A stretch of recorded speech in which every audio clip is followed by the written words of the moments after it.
ஹாய்ங்க. It's Wednesday morning பார்த்தீங்கன்னா, முருங்கைப்பூ பொரியல் தான் பண்ண போறோம். பெருசான பவுடர் ஸ்பைசஸ் எதுவுமே யூஸ் பண்ணாம, பச்சை மிளகா மட்டும் தான் 4 யூஸ் பண்ணியிருக்கேன். முருங்கைப்பூ கூட எக் ஆட் பண்ணி நான் இந்த ரெசிபி பண்ணியிருக்கேங்க. ஒன்லி சின்ன வெங்காயம், கடுகு, கருவேப்பில, 4 பச்சை மிளகா போட்டு, அப்புறம் பார்த்தீங்கன்னா, முருங்கைப்பூ வந்து நம்ம கீரை சுத்தம் பண்ற மாரி தான் சுத்தம் பண்ணணும். ஃபர்ஸ்ட் இந்த பூவ வந்து தண்ணீல ஒரு 10 மினிட்ஸ் போல ஊற வச்சிடணும். ஏன்னா, இந்த க்ளோஸ்டு பாக்கெட்ல வந்து லைட் ஸ்மெல் மாரி எதுவும் இருக்கும்.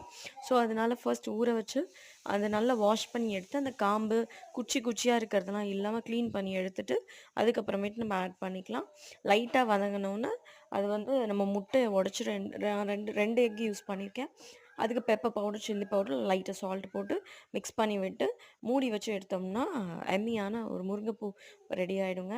ட்ரை பண்ணி பார்த்துட்டு கமெண்ட்ல சொல்லுங்க. அதே மாரி இந்த ரொம்ப அயர்ன் கன்டென்ட் இதில ஜாஸ்திங்க. சீ யூ இன் அனதர்